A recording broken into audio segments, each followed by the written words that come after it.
आपके स्क्रीन पर अभी 3 तस्वीर दिखाई जा रही है।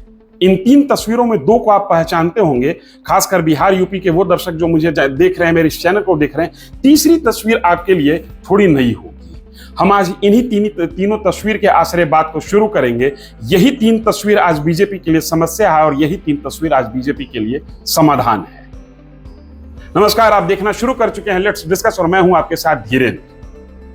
पहली तस्वीर आप पहचानते हैं, मुकेश सहनी वीआईपी पार्टी के नेता आजकल बिहार और यूपी घूम रहे हैं, अपनी जाति के लोगों को संगठित कर रहे हैं। सन ऑफ मल्लाह कहते हुए इन्होंने राजनीति शुरू की। एक्टिव पॉलिटिक्स में ये, प्रत्यक्ष पॉलिटिक्स में ये 2018 से आए। 2019 का लोकसभा चुनाव लड़ चुके हैं, महागठबंधन के हिस्सा थे। 3 सीटें इनको मिली थी, 3 में तीनों ये हार गए। 2020 के विधानसभा चुनाव के समय इनको महागठबंधन में एक भी सीट का आश्वासन नहीं मिला। एन चुनाव के समय ये बीजेपी के साथ आते हैं, इनको 11 सीट दी जाती है। 11 सीट में ये 4 जीतने में कामयाब होते हैं, खुद ये चुनाव हार जाते हैं। इनको विधान परिषद में लिया जाता है, सरकार में शामिल होते हैं। कुछ दिनों के बाद बीजेपी से खटपट शुरू हो जाती है, इनकी पूरी पार्टी बीजेपी में शामिल हो जाती है। इनका विधान परिषद का सदस्यता समाप्त हो जाता है और ये मंत्रिमंडल से बाहर होते हैं। आज ये फिर एक्टिव है, आज एक्टिव है, अपने जमात को एक्टिव कर रहे हैं। जहां जाते हैं भारी भीड़ खड़ा हो रही है और ये आरक्षण की मांग कर रहे हैं। आरक्षण की मांग इनकी नई नहीं है, पुरानी मांग है। बिहार में मलाह जाति जो है और मलाह जाति के साथ वाली भी जो जातियां हैं, जिसमें मलाह, निषाद, सहनी, तीयर, 18 जातियों का ये क्लस्टर बना रखे हैं, इसकी संख्या इनके मुताबिक 15% है। पूरे बिहार में ये अति पिछड़ा वर्ग में गिने जाते हैं और अति पिछड़ा वर्ग की जो संख्या अनुमानित है वो 30 से 32% है। इनका कहना है कि हमको, हमारी जाति को, ये जो 18 जातियों का क्लस्टर है उसको शेड्यूल कास्ट के कैटेगरी में रखा जाए और उसी के आधार पर नौकरी के साथ साथ विधायिका में आरक्षण दिया जाए। जो हमारी इस मांग को पूरा करेगा हम उसी के साथ होंगे। बिहार में भी घूम रहे हैं, यूपी में भी घूम रहे हैं, क्योंकि यूपी में भी निषाद राजनीति होती है और बिहार में निषाद राजनीति को ये खड़ा करने की कोशिश में है। बीजेपी के साथ परेशानी यह है कि ये जो समाज है ये परंपरागत तौर पर बीजेपी का वोटर माना जाता है। जमीन पर इस समाज की प्रतिद्वंदिता यादव से होती है और बिहार के दरभंगा और मधुबनी क्षेत्र में इस समाज की प्रतिद्वंदिता मुस्लिमों से भी है।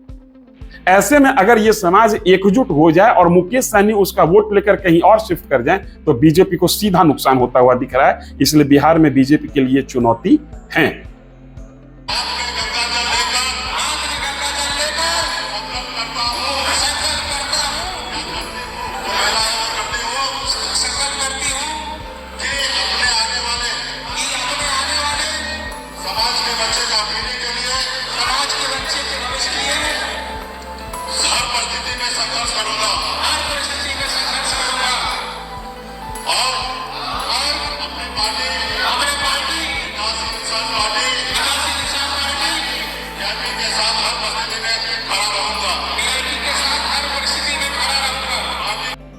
अब बात करते हैं दूसरी तस्वीर की।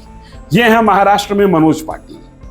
ये आजकल मराठा आरक्षण की बात कर रहे हैं, आमरण अनशन पर बैठे हुए हैं। कहते हैं कि मराठों को कुणबी जनजाति के हिस्सा, कुणबी जाति के कैटेगरी में रखा जाए। जब निजाम का शासन था 1724 से लेकर 1857 तक, तब ये जाति कुणबी जाति के कैटेगरी में गिनी जाती थी। इसलिए हमको वापस कुणबी जाति के कैटेगरी में रखा जाए और कुणबी जाति के आधार पर हमको जो आरक्षण मिलना चाहिए वो मिले, न सिर्फ नौकरी में बल्कि विधायिका में भी। महाराष्ट्र में 8 लोकसभा क्षेत्र ऐसे हैं जो इनके प्रभाव क्षेत्र में आते हैं। औरंगाबाद, उस्मानाबाद, बीड़, परभाना, जालान, लातूर, नांदेड़, हिंगोली। इनका कहना यह है कि अगर हमको आरक्षण नहीं मिला तो हम सरकार के विरोध में रहेंगे। सरकार ने एक रिटायर्ड जज संदीप पाटिल की अध्यक्षता में 5 सदस्यीय टीम का गठन किया, जो 1 महीना के अंदर में इस बात की रिपोर्ट देगी कि क्या वास्तव में निजाम के शासनकाल में ये कुणबी जनजाति या कुणबी जाति में गिने जाते थे। इनकी आर्थिक और सामाजिक स्थिति उन्हीं के करीब है। निजाम के शासनकाल में जो मराठा क्षेत्र, जो मराठा समाज जो बिखरा हुआ था, उसका एक हिस्सा आज तेलंगाना में भी है और कर्नाटक में भी है। मनोज पाटिल अपने भाषण में उस पूरे समाज को एड्रेस करते हैं जो तेलंगाना में भी और कर्नाटक में भी है। महाराष्ट्र की राजनीति में मराठों का वर्चस्व कैसा है, इसका एक उदाहरण आप देखिए। एकनाथ शिंदे जो वर्तमान के मुख्यमंत्री हैं वो मराठा हैं। अजित पवार जो वर्तमान में सरकार में उप मुख्यमंत्री हैं वो मराठा हैं। विलासराव देशमुख जो मुख्यमंत्री रह चुके हैं वो मराठा हैं। अशोक चौहान जो मुख्यमंत्री रह चुके हैं वो मराठा हैं। और शिवाजीराव पाटिल मुख्यमंत्री रह चुके हैं, ये मराठा हैं। 4 मुख्यमंत्री इस समाज ने दिया है।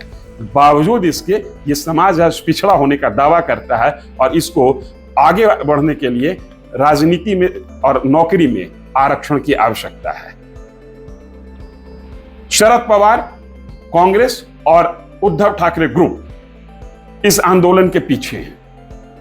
महाराष्ट्र में मराठवाड़ा क्षेत्र में पिछले 2019 के लोकसभा चुनाव के समय बीजेपी शिवसेना गठबंधन का अपर हैंड था। बावजूद इसके बीजेपी वहां पर खुद को कमजोर महसूस करती है और उसी कमजोर नस को दबाया जा रहा है।